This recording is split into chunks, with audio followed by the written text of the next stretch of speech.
12.275. Y salen nombres a relucir que, bueno, hay que tomarlo también un poquito con pinzas, porque ahí hay gente que fue suplidora, como puede ser uno suplidor de cualquier... Decía Miriam Germán la semana pasada a propósito de eso, Diurca, hacía una advertencia en su ponencia en la Cámara Americana de Comercio. Dice, señores, una acusación no es una condena. Hay que establecer pruebas, hay que establecer la realidad de culpabilidades.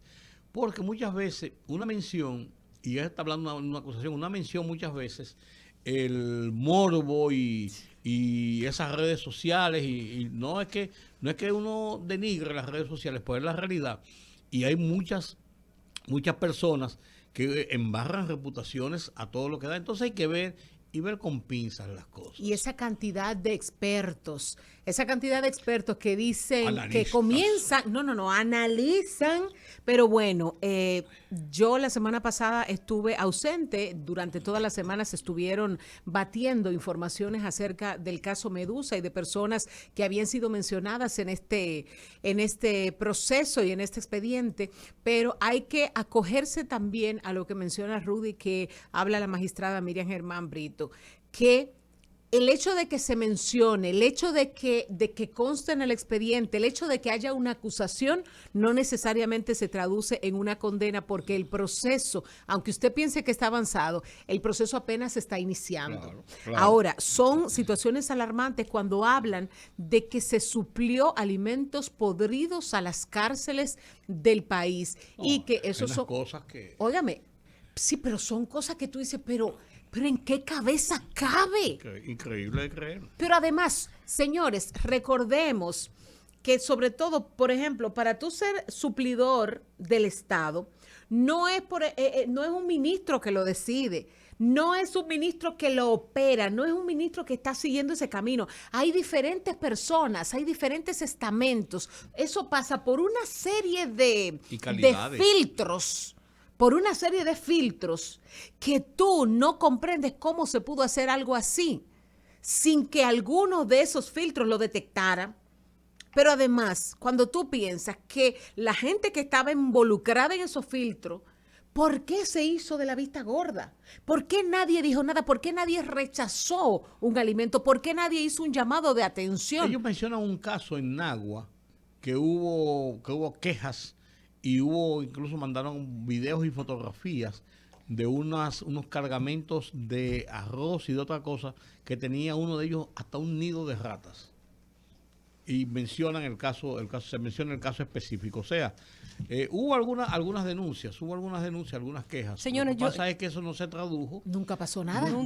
Siempre se quedó ahí. Se quedó ahí en las gavetas de las oficinas. Miren, yo le voy a decir una cosa. Lo he dicho en otras ocasiones en el programa Pero no Hermano. Lo diga, entonces, si no, pero yo quiero reiterarlo, porque ustedes saben que aquí pasa un tema. Aquí la gente es incapaz de separar la política de la comunicación, y es porque realmente está unida. Entonces, aquellos que no nos identificamos con ninguna ala partidaria, siempre es bueno hacer que la gente lo entienda, porque siempre que tú dices algo en contra de, tú eres del ala contraria. Y la gente tiene que dejar esa costumbre. Y siempre va a pasar, pero la gente tiene que comenzar a pensar distinto.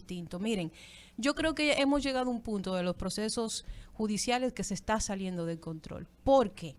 Porque el hecho de que su nombre aparezca en un expediente como ese tiene un impacto en su imagen pública. Estamos hablando que ahí hay nombres de empresas, de figuras públicas, y amén de que sea usted responsable o no de lo que ahí dice, o si acaso se le imputa, porque a veces son simples relatos que están dentro del expediente para sustentar y para formalizar una idea. Sin embargo, el nombre de usted aparece ahí, y aparecen empresas, y aparecen artistas, y aparecen personas, individuos, ciudadanos. Entonces, yo creo que el tema de que se esté filtrando esa información en una etapa temprana de las investigaciones, yo creo que se está saliendo de control, y considero que es todavía más preocupante el hecho de que yo percibo de que la magistrada Miriam Germán poco tiene que ver con todos estos procesos, porque uno ve, por un lado, cómo ella se expresa y la forma en que ella conceptualiza respecto de los procesos, y cómo ella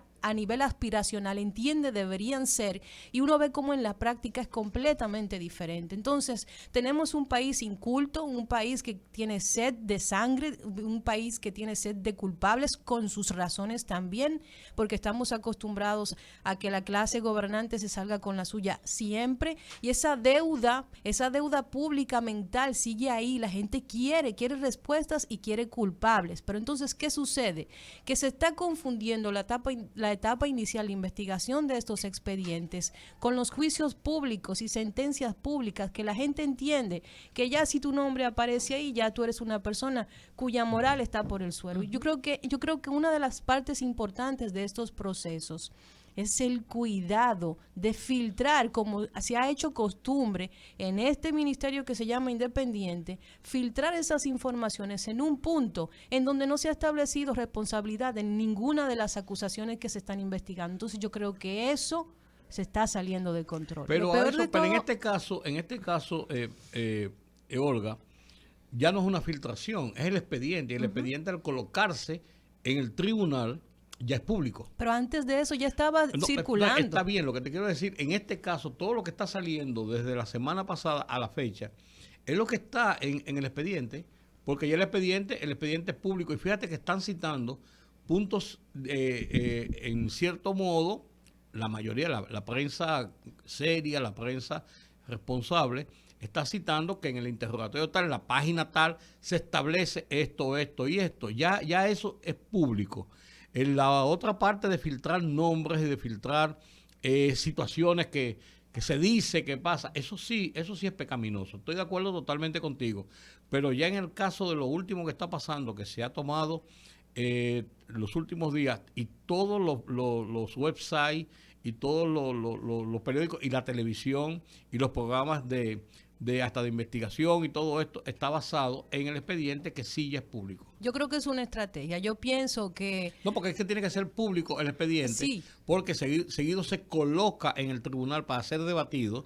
En la secretaría del tribunal ya pasa a ser público. Sí, pero incluso... Ya se apoderan, los implicados, se apoderan los abogados y se apodera todo el que quiera conseguir una copia. Yo le voy a dar un dato. La acusación formal por el caso Medusa, que se depositó horas antes de que se terminase el plazo, los abogados, por ejemplo, de la parte acusada, no tenían notificación de la acusación cuando ya se había depositado. O sea, el expediente... Pero sí la tenían algunos periodistas, ¿no? Exactamente, pero, no, pero déjenme decirle este dato. Por ejemplo, no, esto coincide. El hecho de que se esté sacando ahora todos los nombres y eso es porque el expediente es largo, y mucha gente que la tenía ya hace 2 semanas. Yo le voy a poner un caso. Yo tengo el expediente desde que comenzaron a sacar los nombres. ¿Cómo llegó a mí? A través de un grupo de periodistas que tuvo acceso al documento mucho antes de que se diera a conocer en los medios de comunicación. Sí, pues el expediente se depositó sábado a las 11:45 de la noche. Lo primero es que no estaba por vencer el plazo. El plazo vencía el día 7, el miércoles de la semana siguiente. Eso fue una estrategia de ellos de depositarlo a esa hora, pero no fue realmente hasta el lunes, domingo incluso, y después hasta el lunes, cuando comenzó la gran prensa a publicar las partes del expediente. Perdón, había gente que tenía los listados y comenzaron a hacer públicos los listados, y comenzaron a hacer incluso porque yo conozco de un caso de una gente que publicó una serie de cosas y me dijo, ¿tú tienes el expediente por casualidad completo? Y yo dije, no, pues yo pensaba que tú lo tenías. Porque... me dice, no, yo tengo algunas cosas que me han dicho y eso, pero quería tener el texto completo. Y es una persona para mí bastante... Bueno, entonces me quedé con la boca abierta. Entonces pensé en el tema de las filtraciones, que se filtraron partes, pero no estructurada del expediente, sino de cosas de decir... Olga Almanzar y Rudy González hicieron una compañía para que se dijo cuánto para estafar a Diulca Pérez, pero no estaba basado en lo que está instrumentalizado realmente en el expediente. Pero eso me dio esa sensación a mí. Pero lo peor, Rudy, es que ahí ya la gente pasaba a una serie de imputaciones, porque cuando la prensa, por ejemplo, la prensa responsable que ha dicho, son mencionados fulano y fulano en el expediente, en tal página, bla, bla, bla, tú dices, bueno, hay que remitirse al expediente. Ahora, cuando una persona dice, publica en redes sociales o donde quiera, como lo hicieron varias personas, varios periodistas, publican, Rudy y Olga hicieron no aparecen. Hicieron una empresa. Lo dan como un hecho. Específicamente, o sea, ya te están haciendo una imputación.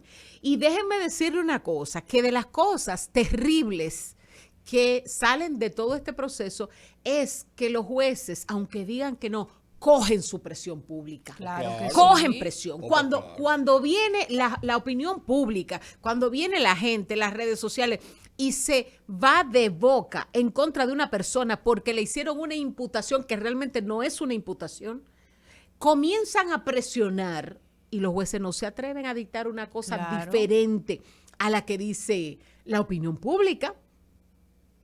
Entonces, eso tiene una incidencia importante, eso tiene una presión importante que de alguna manera uno tiene que evitarle al proceso porque de por sí los que queremos justicia para el culpable, queremos justicia para el inocente.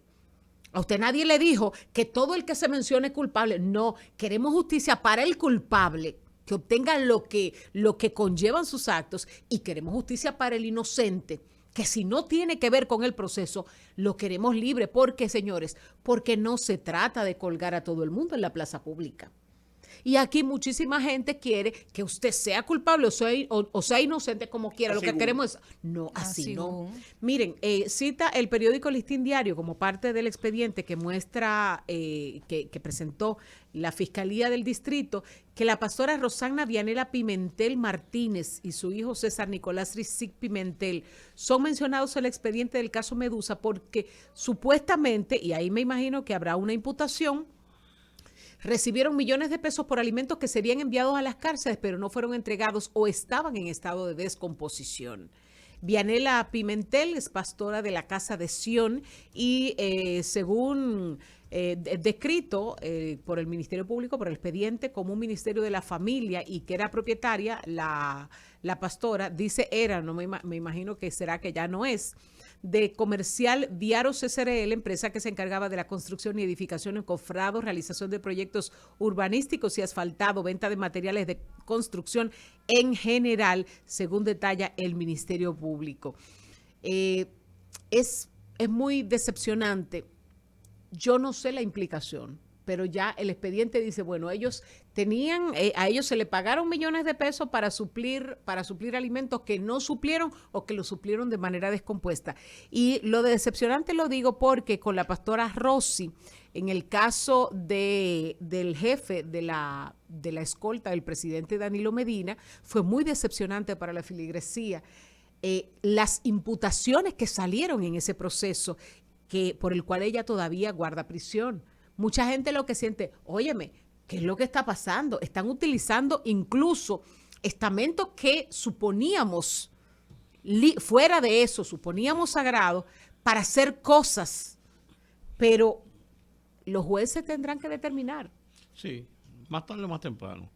Pero la verdad es que es complicado porque hay un problema y es el problema de lo incontrolable que se han tornado muchos medios de comunicación. Y cuando hablo de medios de comunicación estoy incluyendo en primera línea, por lo que voy a decir, las redes sociales. Hay personas en las redes sociales que incursionan en las redes sociales que son muy responsables, pero hay muchos que son muy irresponsables. La gran mayoría dicen lo que les da la gana, contra lo que le da la gana, contra quien le da la gana, y acusan, tornan y viran. Y además, se han constituido en una especie de intocables. Hay de aquel, en algunos casos, y uno lo ha visto, que diga algo contra alguien, algo que dijo, o contra algo que haya sugerido, o contra alguna acusación que hayan hecho determinadas personas en las redes sociales. Le caen como dice, como los pavos. Y entonces no solamente establecen un hilo de discusión sobre lo que tú planteas o lo que plantea alguna gente, y a lo mejor por alguna queja, sino que entonces la emprenden contra esa persona. No solamente que pueden abrir una discusión de conceptos, tú crees esto, yo creo esto, o aquello por esto, aquello por esto, no, entonces la emprenden contra esa persona. Entonces mucha gente lo que hace es que se retira y deja que las redes sociales hagan lo que le da la gana. Y ahí... Y hay otros que lo sufren profundamente. Claro. El tema con las redes sociales y la difamación así a través de redes sociales, yo creo que es mucho más complejo. Una persona dice algo en redes sociales, inmediatamente en cuestiones de segundos, decenas de personas ven ese mensaje, inmediatamente comienzan a replicarlo y en cuestión de minutos tenemos una tendencia. Y si tenemos una tendencia respecto de una persona pública o de una persona que aparece en un expediente, para recoger el impacto, como la estrategia de estas relaciones públicas, que es la del rumor público. Tú lanzas un rumor, tú lo sueltas, se supone que la teoría dice que miles, millones de personas van a escuchar ese rumor, luego esa persona sale a hacer un desmentido, pero no necesariamente todo el que vio la versión primera va a escuchar el desmentido. Entonces el rumor, el daño del rumor quedó ahí. Entonces a eso me refiero yo con el tema de la filtración de estos documentos en esta fase de investigación, que no necesariamente deberían implicar ante los ojos de la opinión pública pues un hecho.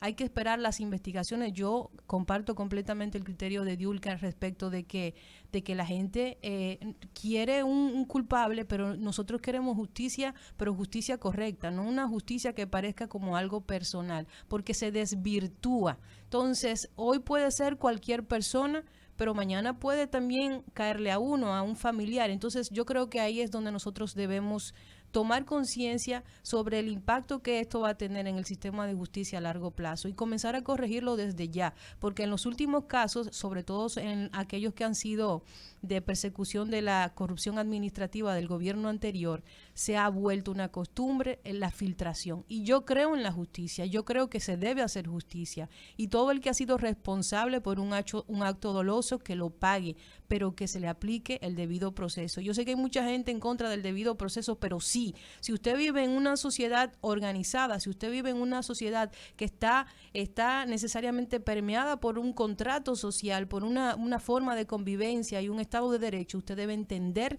que el debido proceso debe seguirse. Bueno, vamos a la pausa, señores. Regresamos enseguida. Hablaremos de otros temas importantes que a usted le interesa saber.